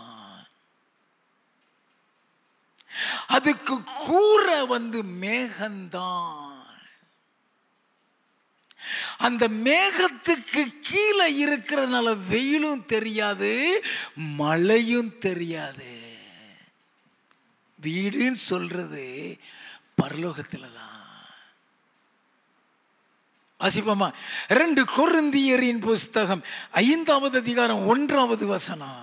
பூமிக்குரிய கூடாரமாகிய நம்முடைய வீடு அழிந்து போனாலும் தேவனால் கட்டப்பட்ட கை வேலையல்லாத நித்திய வீடு பரலோகத்திலே நமக்கு உண்டென்று அறிந்திருக்கிறோம். பரலோகத்துல நமக்கு வீடு உண்டு. ஆனா ஆண்டவர் ஏதேன் தோட்டத்துல ஆதாம் ஏவாளுக்கு வீடு கொடுக்கல, கூடாரம் கொடுத்திருக்காரு. அவைகளை குடியிருக்கிறதற்கான கூடாரமாக விரிக்கிறாரு. அதுல தான் அவன் குடியிருக்கிறான். அதுல தான் அவருடைய கட்டளைகளை பெறுகிறான். அதுல தான் அவருடைய சத்தத்தை கேட்கிறான். அதுல தான் அவன் போதிக்கப்படுகிறான். அப்படின்னா அவனுக்கு அது ஒரு ஆசரிப்பு கூடாரம்.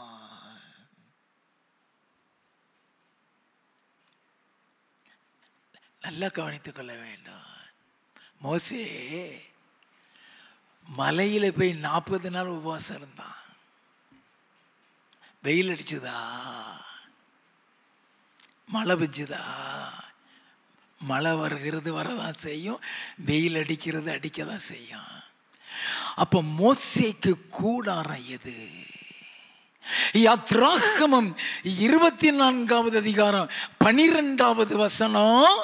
அப்பொழுது கர்த்தர் மோசேயை நோக்கி, நீ மலையின் மேல் என்னிடத்திற்கு ஏறி வந்து மலையின் மேல என்னிடத்துக்கு ஏறி வந்து அங்கே இரு. நான் உனக்கு கற்பலகைகளையும் நீ அவர்களுக்கு உபதேசிப்பதற்கு நான் எழுதின நியாய பிரமாணத்தையும் கற்பனைகளையும் கொடுப்பேன் என்றார். நல்லா கவனிங்க. மேல வாப்பா. மேல ஏறிட்டான். அடுத்த வசனம், அவன் மேலே ஏறுறதான் சொல்லப்பட்டிருக்கான். 15வது வசனத்தில் இருந்து, மோசே மலையின் மேல் ஏறின போது ஒரு மேகம் மலையை மூடிற்று. என்னது மூடிட்டு? அதான் கூடாரம். அதுதான் ஏசாயா 40:22 வாசித்தோம். ஒரு மேகமலையை மூடிட்டு கர்த்தருடைய மகிமை சீனாய் மலையின் மேல் தங்கி இருந்தது. கர்த்தருடைய மகிமைக்குள் அவன் இருந்து கொண்டிருக்கிறான். மேகம் 6 நாள் அதை மூடி இருந்தது. 7ஆம் நாளில் அவர் மேகத்தின் நடுவில் இருந்து மோசேயை கூப்பிட்டார். மேகத்தின் நடுவில் இருந்து தான் கூப்பிடுறாரு. அந்த மேகம்தான் அவனுக்கு கூற, வெயில் அடிக்காதவனுக்கு. அவன் இருக்கிறது அக்கினியில இருக்கிறான். வாசிப்பன் தொடர்ந்து. மலையின் கொடுமுடியிலே கர்த்தருடைய மகிமையின் காட்சி இஸ்ரவேல் புத்திரருடைய கண்களுக்கு பட்சிக்கிற அக்கினியை போல் இருந்தது.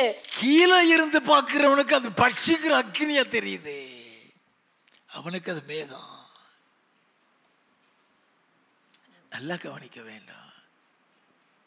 நீ வேதத்தை நீ ஆழமாக தியானிக்கும் பொழுது அதுல மறைந்து கிடக்கிற பல ரகசியங்களை கர்த்தர் வெளிப்படுத்துவார்.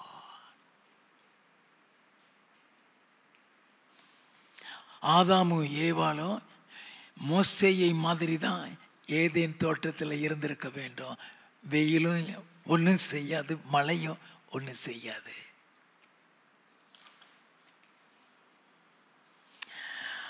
மோசே மேல வாப்பா உனக்கு கட்டளை தருகிறேங்கிறாரு. அப்போ இந்த கூடாரத்தில் இருந்துதான் ஆதாமுக்கும் ஏவாளுக்கும் கட்டளை கொடுக்கிறார். ஆதியாகமம் 2வது அதிகாரம் 16-17. தேவனாகிய கர்த்தர் மனுஷனை நோக்கி, நீ தோட்டத்தில் உள்ள சகல விருட்சத்தின் கனியையும் புசிக்கவே புசிக்கலாம், ஆனாலும் நன்மை தீமை அறியத்தக்க விருட்சத்தின் கனியை புசிக்க வேண்டாம், அதை நீ புசிக்கும் நாளில் சாகவே சாவாய் என்று கட்டளையிட்டார். நல்ல கவனிங்க. இப்ப இந்த ஆசரிப்பு கூடாரத்துக்குள்ள கட்டளைகள் பிறப்பிக்கப்படுகிறது. அவனுக்கு கட்டளை கொடுக்கிறாரு. 18வது வசனம். பின்பு தேவனாகிய கர்த்தர், மனுஷன் தனிமையா இருப்பது நல்லதல்ல, ஏற்ற துணையை அவனுக்கு உண்டாக்குவேன் என்றார். நல்ல கவனிக்க. மனுஷன் தனியாக இருக்கிறது நல்லதல்ல, அவனை ஏற்ற துணையை உண்டாக்குவேன் என்றார். 22-24. தேவனாகிய கர்த்தர் தாம் மனுஷனில் எடுத்த விலா எலும்பை மனுஷியாக உருவாக்கி அவளை மனுஷனிடத்தில் கொண்டு வந்தார். அப்பொழுது ஆதாம், இவள் என் எலும்பில் எலும்பும். நல்ல கவனிக்க வேண்டாம். இவள் என் எலும்பில் எலும்பும் என் மாம்சத்தில் மாம்சமுமாயிருக்கிறாள், என் மாமிசத்தில் மாமிசமுமாயிருக்கிறாள், இவள் மனுஷனில் எடுக்கப்பட்டபடியினால் மனுஷி எனப்படுவாள் என்றான். ஏன் மனுஷன் தனியா இருக்கிறது நல்லதில்லைன்னு சொல்லி அவனுடைய விலா எலும்பையை எடுத்து ஒரு மனுஷியை உருவாக்கி அவங்கள கணவன் மனைவி ஆக்கிட்டாரு. இதன் நிமித்தம் மனுஷன் தன் தகப்பனின் தாயை விட்டு தன் மனைவியோடு சேர்ந்திருப்பான், அவர்கள் ஒரே மாமிசமாயிருப்பார்கள். இது ஒரு பெரிய ரகசியம்.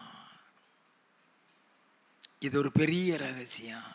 இந்த கணவன் மனைவியினுடைய இணைப்பை தான் அப்போஸ்தலனாகிய பவுல் கிறிஸ்துவுக்கும் சபைக்கும் ஒப்பிட்டு சொல்லுகிறார். நல்ல கவனிங்க. அது ஒரு ரகசியம்னே சொல்லுகிறார். இந்த கணவன் மனைவி, அப்ப ஆண்டவர் ஒரு காரியத்தை நியமிக்கும் பொழுது, ஒரு காரியத்தை செய்யும் பொழுது, there should be a purpose and there must be an importance. கண்டிப்பா அதில் ஒரு நோக்கம் இருக்க வேண்டும், அதில் ஒரு முக்கியத்துவம் இருக்க வேண்டும். அப்ப பவுல் என்ன சொல்லுகிறார்? எபேசியரின் புஸ்தகம் 5வது அதிகாரம் 31, 32. இது நிமித்தம் மனுஷன் தன் தகப்பனையும், அதே காரியத்தை சொல்லுகிறார். இது நிமித்தம் மனுஷன் தன் தகப்பனையும் தன் தாயையும் விட்டு தன் மனைவியுடன் இசைந்து இருவரும் ஒரே மாம்சமாயிருப்பார்கள். இருவரும் ஒரே மாமிசமாயிருப்பார்கள். இந்த ரகசியம் பெரியது. இந்த ரகசியம் இட்ஸ் a mystery. தேவனுடைய இருதயத்தில் மறைந்து கிடக்கிற ரகசியத்தை வெளியே கொண்டு வர்றான். இந்த ரகசியம் பெரியது. நான் கிறிஸ்துவை பற்றியும் சபையை பற்றியும் சொல்லுகிறேன். நான் கிறிஸ்துவை பற்றியும் சபையை பற்றியும். அப்ப ஆதாம் ஏவாளுடைய வாழ்க்கை சபை. இன்னைக்கு நீங்களும் நானும் எப்படி ஒரு மணவாட்டி சபையா இருக்கிறோமோ அது ஆதி திருச்சபை. உலக தோற்றத்திற்கு முன்பே தேவனுடைய இருதயத்தில் மறைந்து கிடக்கும் ரகசியம் அது. அது பவுலுக்கு வெளிப்படுத்தப்பட்டிருக்கிறது. 1 கொரிந்தியரின் புஸ்தகம் 2வது அதிகாரம் 7வது வசனம். உலக தோற்றத்திற்கு முன்னே, உலக தோற்றத்திற்கு முன்னே தேவன் நம்முடைய மகிமைக்காக ஏற்படுத்தினதும் மறைக்கப்பட்டதுமாயிருந்த ரகசியமான தேவ ஞானத்தையே பேசுகிறோம். அது தேவ ஞானம் என்று சொல்லுகிறார். வாசிப்போம். அதை இப்பிரபஞ்சத்து பிரபுக்களில் ஒருவனும் அறியவில்லை. ஒருத்தனும் அதை அறியவில்லை. 10வது வசனம். நமக்கோ தேவன் அவைகளை தமது ஆவியினாலே வெளிப்படுத்தினார். நமக்கோ தம்முடைய ஆவியினாலே வெளிப்படுத்தினார். அந்த ஆவியானவர் எல்லாவற்றையும் தேவனுடைய ஆழங்களையும் ஆராய்ந்திருக்கிறார். அந்த ஆவியானவர் எல்லாவற்றையும் தேவனுடைய ஆழங்களையும் ஆராய்ந்திருக்கிறார். அப்ப எங்க இருந்து பெற்று கொண்டு வந்து சொல்லுகிறான்? கலாத்தியரின் புஸ்தகம் 1வது அதிகாரம் 11வது 12வது வசனங்கள். மேலும் சகோதரரே, என்னால் பிரசங்கிக்கப்பட்ட சுவிசேஷம் மனுஷருடைய யோசனையின்படியானதல்லவென்று உங்களுக்கு தெரிவிக்கிறேன். நான் அதை ஒரு மனுஷனால் பெற்றதும் இல்லை, ஒரு மனுஷனால் பெற்றதும் இல்லை, மனுஷனால் கற்றதும் இல்லை, மனுஷனால் கற்றதும் இல்லை. இயேசு கிறிஸ்துவே அதை எனக்கு வெளிப்படுத்தினார். அப்ப தேவனிடத்தில் இருந்து பெற்றதை தான் சொல்லுகிறான். ஆதியில் ஆதாம் ஏவாளுடைய அந்த உறவுன்னு சொல்றது கிறிஸ்துவுக்கும் சபைக்கும் உள்ளது. அதனாலதான் உலக தோற்றத்துக்கு முன்னே கிறிஸ்துவுக்குள் தெரிந்து கொள்கிறார். போகட்டும், எப்படி அது கிறிஸ்துவுக்கும் சபைக்கும். He only explained. அவரே அதை விவரிக்கிறார். எபேசியரின் புஸ்தகம் 5வது அதிகாரம் 23 இருந்து. கிறிஸ்து சபைக்கு தலையா இருக்கிறது போல புருஷனும் மனைவிக்கு தலையா இருக்கிறான். அவரே சரீரத்திற்கும் இரட்சகராயிருக்கிறார். ஆகையால் சபையானது கிறிஸ்துவுக்கு கீழ்ப்படுகிறது போல மனைவிகளும் தங்கள் சொந்த புருஷர்களுக்கு எந்த காரியத்திலேயும் கீழ்ப்படிந்திருக்க வேண்டும். சபை கிறிஸ்துவுக்கு கீழ்ப்படுகிறது போல. அப்ப இது ஒரு குடும்ப வாழ்க்கையே ஒரு திருச்சபைக்கு ஒப்பிட்டு சொல்லப்படுகிறது. ஒரு குடும்ப வாழ்க்கையே திருச்சபைக்கு ஒப்பிட்டு சொல்லப்படுகிறது. அதனால அப்போஸ்தலனாகிய பவுல் சொல்லுகிறார். அப்போஸ்தல நடவடிக்கைகள் 16வது அதிகாரம் 31வது வசனத்தில், கர்த்தராகிய இயேசு கிறிஸ்துவை விசுவாசி, அப்பொழுது நீயும் உன் வீட்டாரும் ரட்சிக்கப்படுவீர்கள். முழு குடும்ப ரட்சிப்புக்குள்ள வருகிறதான் திருச்சபை. அது திருச்சபை. வேதத்தில் மறைந்து கிடக்கிற பல ரகசியங்களை என் தேவனாகிய கர்த்தர் சபைக்கு சொல்லிக் கொடுத்து கொண்டிருக்கிறாரே. வாசிப்போம். புருஷர்களே புருஷர்களே உங்கள் மனைவிகளில் அன்பு கூறுங்கள். மனைவிகளிடத்தில் அன்பு கூறுங்கள். அப்படியே கிறிஸ்துவும் சபையில் அன்பு கூர்ந்து அப்படியே கிறிஸ்துவும் சபையில் அன்பு கூர்ந்து தாம் அதை திருவசனத்தை கொண்டு தண்ணீர் முழுக்கினால் சுத்திகரித்து பரிசுத்தமாக்குகிறதற்கும் கரைதிரை முதலானவைகள் ஒன்றும் இல்லாமல் பரிசுத்தமும் பிழையற்றதுமான மகிமையுள்ள சபையாக அதை தமக்கு முன் நிறுத்திக் கொள்வதற்கும் தம்மை தாமே அதற்காக ஒப்பு கொடுத்தார். It's a beautiful narration. என்ன அழகா சபைக்கும் கிறிஸ்துவுக்கும் உள்ள தொடர்பை கணவன் மனைவி உறவோடு கூட இணைச்சி சொல்றாரு. The success of your life, the success of your ministry, the success of your business depends upon the relationship between husband and wife. நல்லா தெரிந்து கொள்ள வேண்டும்.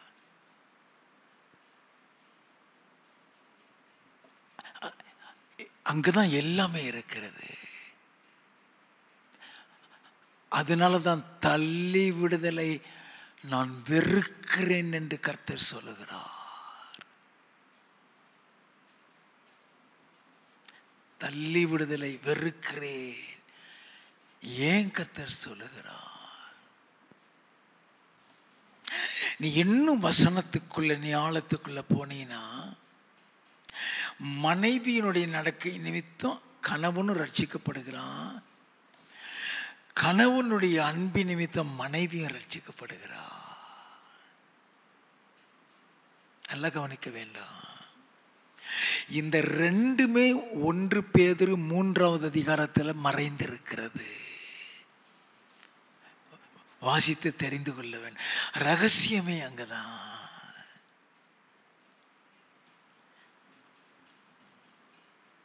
நாம் அதை புரிந்து கொள்ளலாம். வாசிப்போம் தொடர்ந்து.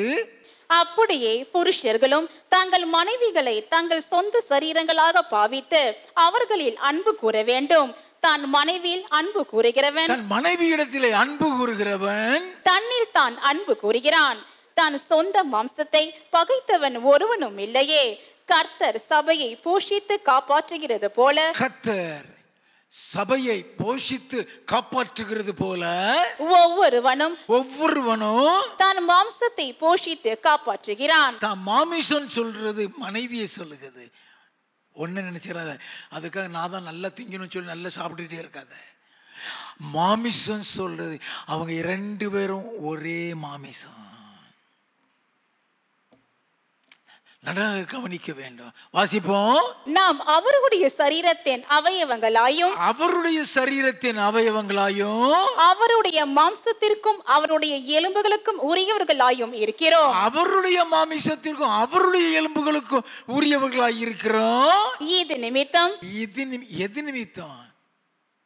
எது நிமித்தம் நாம் அவருடைய சரீரத்தின் அவயவங்களாய் அவருடைய மாமிசத்துக்கும் அவருடைய எலும்புகள் உரியவர்களாய் இருக்கிறோம். இது நிமித்தம் மனுஷன் தன் தகப்பனையும் தன் தாயையும் விட்டு தன் மனைவியுடன் இசைந்து இருவரும் ஒரே மாம்சமாயிருப்பார்கள். இந்த ரகசியம் பெரியது. நான் கிறிஸ்துவை பற்றியும் சபையை பற்றியும் சொல்லுகிறேன். என கருமையான தேவஜனமே,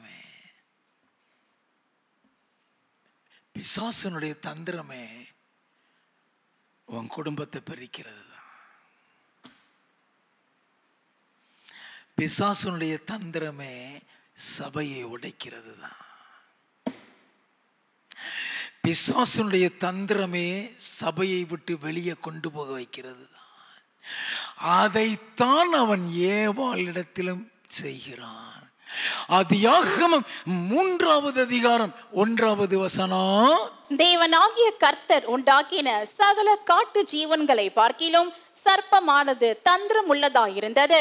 சர்ப்பமானது தந்திரம் உள்ளது. நான் சொல்லுவேன், சர்ப்பத்தை ஞானம் உள்ளதுன்னு சொல்ல மாட்டேன், தந்திரம் உள்ளது. வேதத்தில் எந்த இடத்துலையும் அவன் ஞானம் உள்ளவன் எழுதப்படலை. அவன் தேவனிடத்தில் இருக்கும் வரைக்கும் ஞானம் உள்ளவனா இருந்தான். எசேக்கியேல் 28 நீங்கள் வீட்டில் போய் வாசித்து பாருங்க. அவன் தேவனிடத்தில் இருக்கும் வரைக்கும் ஞானம் உள்ளவனா இருந்தான். அவன் இருதயத்துக்குள்ள மேட்டிமை வந்த உடனே அந்த ஞானத்தை இழந்தான், கீழே தள்ளப்பட்டான். ஞானம் போயிட்டு அதற்கு பதில் ஞானத்தை உபயோகிப்பது போல தந்திரத்தை கையாடுவான். அந்த தந்திரத்தில் அநேக பரிசுத்தவான்களை விழ வைத்து விடுவான். அந்த தந்திரத்தில் தான் ஏவாளிடத்தில் வந்து பேசுறான். எல்லா கனியையும் ஆண்டவர் புசிக்க கூடாதுன்னு சொன்னாரோ? இல்லை, அந்த நன்மை தீமை உள்ள ஒரே கனியை தான். அதை புசிக்கிற நாளில் நீங்கள் சாகவே சாவீர்கள். சாக மாட்ட, நீ சாகவே மாட்ட, நீ தேவனை மாறிடுவ. அதனால தான் உன்னை சாப்பிடக்கூடாதுங்கிறாரு. அதை நம்புனா அதை சாப்பிட்டா. ஏன் அந்த கட்டளையை மீற வைத்தான்? அந்த கட்டளையில் தான் தேவ சாயல் இருக்கிறது. நல்ல கவனிங்க. அந்த கட்டளையில தான் தேவனோடு கூட உள்ள உறவு இருக்கிறது. பூமி முழுவதும் ஆண்டுகளுக்குள் சொல்லி அரசாளர் அதிகாரம் கொடுத்தாரே, அந்த அதிகாரம் அந்த கட்டளையில் தான் இருக்கு.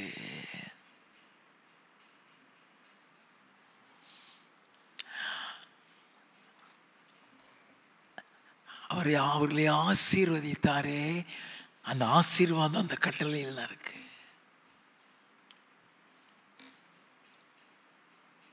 அந்த கட்டளை மீறிட்டா சாபம் வந்துடும், அவனுக்கு தெரியும். அப்போ ஆசீர்வாதம் சாபம் அந்த கட்டளையில் மறைந்து இருக்கிறது. இதை புசிக்கிற நாளிலே சாகவே சாவீர்கள். அந்த கட்டளையில் தான் மரணமும் ஜீவனும் இருக்கிறது. நல்லா தெரிந்து கொள்ள வேண்டும்.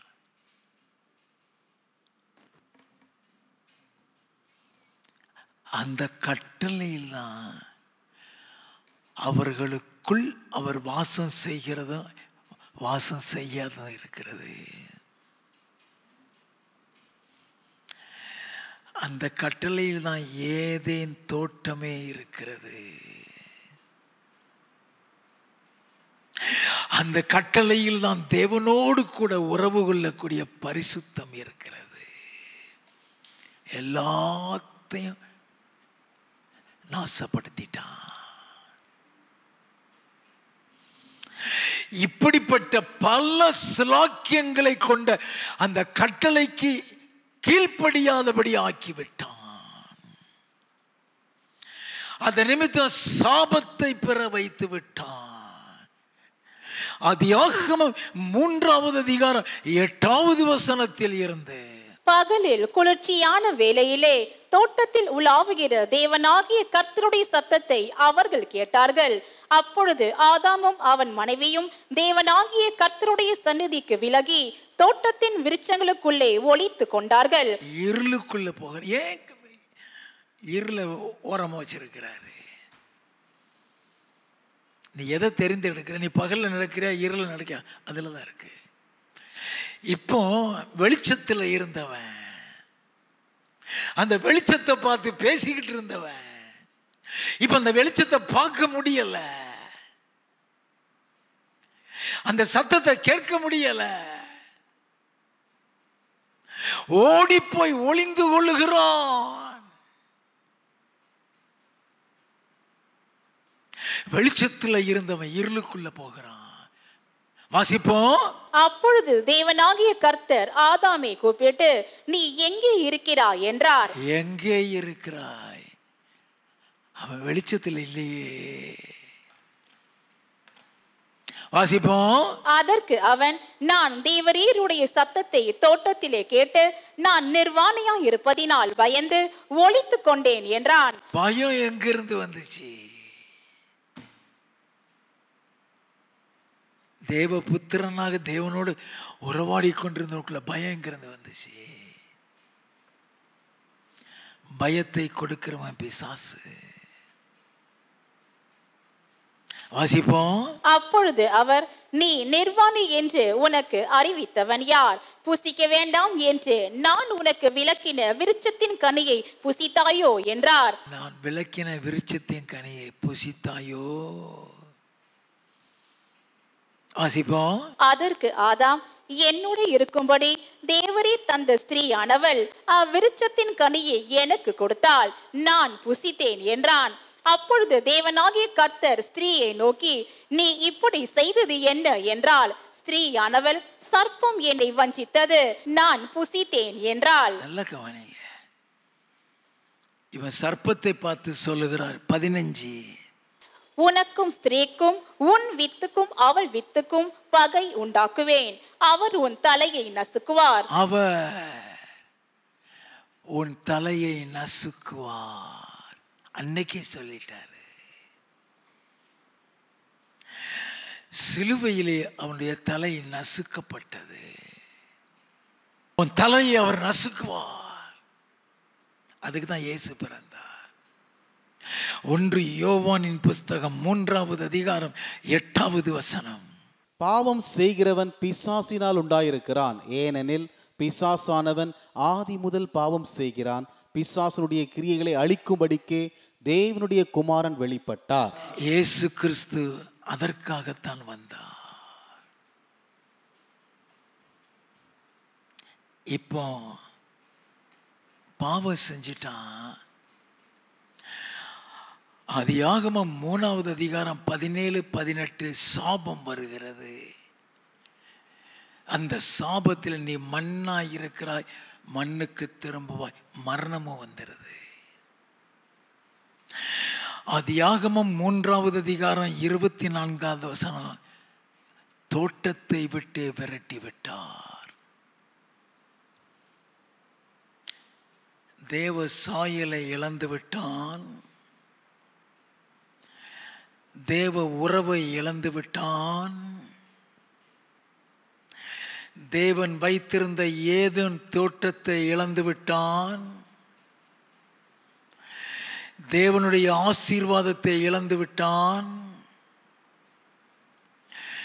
தேவன் அவனுக்கு கொடுத்திருந்த உலகத்தை ஆளும் அதிகாரத்தை இழந்து விட்டான். நல்ல கவனிக்க வேண்டாம்.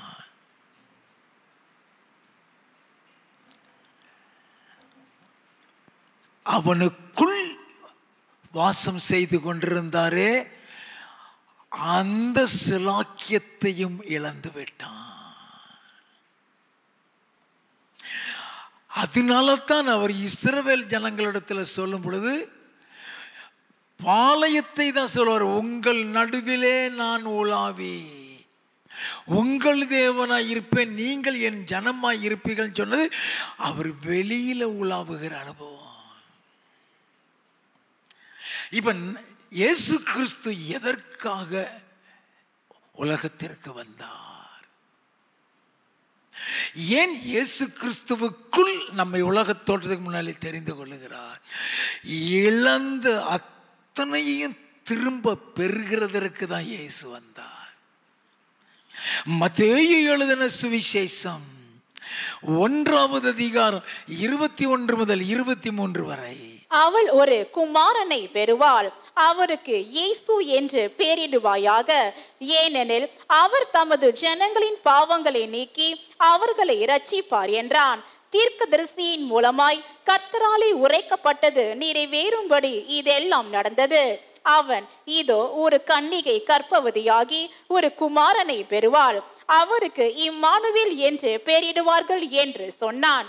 இம்மானுவேல் என்பதற்கு தேவன் நம்மோடு இருக்கிறார் என்று அர்த்தமாம். இயேசு எதுக்கு பிறந்தாரு? இழந்த அந்த சிலாக்கியம், ஆதாமோடு கூட உலாவிக் கொண்டு இருந்தாரே, அந்த சிலாக்கியத்தை இழந்ததை திரும்ப நமக்கு கொடுக்கும்படியாக, திரும்ப நமக்குள் வந்து வாசம் செய்யும்படியாக, அதற்குத்தான் இயேசு வந்தார். வெளிப்படுத்தின விசேஷம் 3வது அதிகாரம் 20வது வசனம். இதோ வாசற்படியிலே நின்று தட்டுகிறேன். ஒருவன் என் சத்தத்தை கேட்டு கதவை திறந்தால் அவனிடத்தில் நான் பிரவேசித்து அவனோடே போஜனம் பண்ணுவேன், அவனும் என்னோடே போஜனம் பண்ணுவான். நல்லா கிடைங்க. நமக்குள் இருக்கிறதுக்கெல்லாம் தேவனை நமக்குள் கொண்டு தான் இயேசு வந்தார். 2 கொரிந்தியர் 6வது அதிகாரம் 16வது வசனம். தேவனுடைய ஆலயத்துக்கும் விக்கிரங்களுக்கும் சம்பந்தம் ஏது? நான் அவர்களுக்குள்ளே வாசம் பண்ணி அவர்களுக்குள்ளே உலாவி அவர்கள் தேவனாயிருப்பேன், அவர்கள் என் ஜனங்களாயிருப்பார்கள் என்று தேவன் சொன்னபடி நீங்கள் ஜீவனுள்ள தேவனுடைய ஆலயமாய் இருக்கிறீர்களே. இப்போ நம்ம தேவனுடைய ஆலயமாக மாத்திட்டாரு. எதற்காக இயேசு சிலுவையில் அறைய ஆலயமாக மாத்த? இப்ப நமக்குள் அவர் வாசம் செய்து கொண்டிருக்கிறாரு. இழந்து போன சிலாக்கியத்தை திரும்ப பெற்றிருக்கிறோம். ஆதாமை பார்த்து சொன்னாரே, ஆதியாகமம் 1வது அதிகாரம் 26வது வசனத்துல, பூமி அனைத்தையும் ஆளும் அதிகாரத்தை தருகிறேன். அந்த அதிகாரத்தை இழந்தான் அல்லவா, மறுபடியும் அந்த அதிகாரத்தை நமக்கு கொடுக்கிறதற்கு தான் இயேசு பிறந்தார். நல்ல கவனிங்க, மறுபடியும் அந்த அதிகாரத்தை கொடுக்கிறது தான். ஏசாயா தீர்க்கதரிசியின் புஸ்தகம் 9வது அதிகாரம் 6வது வசனம். நமக்கு ஒரு பாலகன் பிறந்தார், நமக்கு ஒரு குமாரன் கொடுக்கப்பட்டார், கர்த்தத்துவம் அவர் தோளின் மேல் இருக்கும், அவர் நாமம் அதிசயமானவர், ஆலோசனை கர்த்தா, வல்லமையுள்ள தேவன், நித்திய பிதா, சமாதான பிரபு என்னப்படும். அல்ல, கர்த்தத்துவம் அவர் தோளின் மேல் இருக்குமா? அர்த்தம் தெரியுமா? ஆங்கில வேதாகமத்தை வாசித்தீங்களா? The government is upon his shoulder. அதிகாரம் இழந்து போன அந்த அதிகாரத்தை திரும்ப கொடுக்கிறாராம். வெளிப்படுத்தல் விசேஷம் 5வது அதிகாரம் 9வது 10வது வசனத்தை வாசிங்க. தேவரீர் புஸ்தகத்தை வாங்கவும் அதன் முத்திரைகளை உடைக்கவும் பாத்திரராயிருக்கிறீர், ஏனெனில் நீர் அடிக்கப்பட்டு சகல கோத்திரங்களிலும் பாஷைக்காரரிலும் ஜனங்களிலும் ஜாதிகளிலும் இருந்து எங்களை தேவனுக்கென்று உம்முடைய இரத்தத்தினாலே மீட்டு கொண்டு, அவருடைய இரத்தத்தினால் மீட்டு கொண்டு எங்கள் தேவனுக்கு முன்பாக எங்களை ராஜாக்களும் ஆசாரியர்களும் ஆக்கினீர். எங்களை ராஜாக்களும் ஆசாரிகளும் ஆக்கினீர். நாங்கள் பூமியிலே அரசாளவும் என்று புதிய பாட்டை பாடினார்கள். எப்படி இழந்து போன அதிகாரத்தை திரும்ப பெறுகிறதுக்கு தான் ஐயா அவர் ரத்தம் சிந்தினாரு. எதையெல்லாம் அதான் இழந்தானோ அதையெல்லாம் மீண்டும் பெற்றுக்கொள்ள தேவனோடு இருக்கிற உறவை இழந்துட்டான். தேவனுக்கு சத்ருவா மாறினால்தான் வெளியே விரட்டிட்டாரு. அப்ப இயேசு ஏன் வந்தாரு? ரோமரின் புஸ்தகம் 5வது அதிகாரம் 10வது வசனம். நாம் தேவனுக்கு சத்துருக்களாயிருக்கையில் அவருடைய குமாரனின் மரணத்தினாலே அவருடனே ஒப்புரவாக்கப்பட்டோமானால் ஒப்புரவாக்கப்பட்ட பின் நாம் அவருடைய ஜீவனாலே ரட்சிக்கப்படுவது அதிக நிச்சயமாமே. நல்ல கவனிங்க. அப்போ தேவனோடு கூட நமக்கு ஒரு ஒப்புரவை உண்டாக்கி இருக்கிறார். கொலோசையரின் புஸ்தகம் 1வது அதிகாரம் 14-20. குமாரனாகிய அவருக்குள் அவருடைய இரத்தத்தினாலே பாவ மன்னிப்பாகிய மீட்பு நமக்கு உண்டாயிருக்கிறது. இந்த பாவ மன்னிப்பாகிய மீட்பு நமக்கு உண்டானபடியினால் 20வது வசனம், அவர் சிலுவையில் சிந்தின இரத்தத்தினாலே சமாதானத்தை உண்டாக்கி பூலோகத்தில் உள்ளவைகள் பரலோகத்தில் உள்ளவைகள் யாவையும் அவர் மூலமாய் தமக்கு ஒப்புரவாக்கி கொள்ளவும் அவருக்கு பிரியமாயிற்று. இயேசு கிறிஸ்து மூலமாய் இழந்து போன உறவை திரும்ப ஏற்படுத்தி விட்டார். இப்ப நம்ம தேவனோடு கூட ஒப்புரவாய் இருக்கிறோம் அவருடைய ரத்தத்தினால. நல்லா கவனித்துக் கொள்ள வேண்டும். ஆதியாகமம் 3:17-18 சாபத்தை பெற்றான். அந்த சாபத்தை நீக்க தான் இயேசு வந்தார். கலாத்தியர் 3வது அதிகாரம் 13வது வசனம், மரத்தில் தூக்கப்பட்ட எவனும் சபிக்கப்பட்டவன் என்று எழுதி, கிறிஸ்து நமக்காக சாபமாகி நியாயப்பிரமாணத்தின் சாபத்தில் அந்த மீட்டுக்கொண்டார்.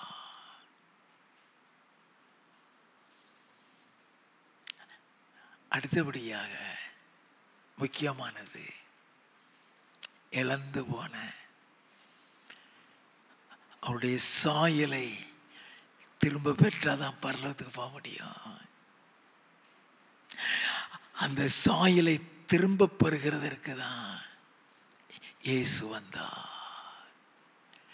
2 கொரிந்தியரின் புஸ்தகம் 3வது அதிகாரம் 18வது வசனம். நாம் எல்லாரும் திறந்த முகமாய் கர்த்தருடைய மகிமையை கண்ணாடியிலே காண்கிறது போல கண்டு, கர்த்தருடைய மகிமையை கண்ணாடியில் காண்கிறது போல கண்டு, ஆவியாயிருக்கிற கர்த்தரால், ஆவியாயிருக்கிற கர்த்தரால் அந்த சாயலாகத்தானே, அந்த சாயல், இழந்து போன அந்த சாயலாகத்தானே மகிமையின் மேல் மகிமை அடைந்து மறுரூபப்படுகிறோம். அதற்கு தான் இயேசு வந்தார்.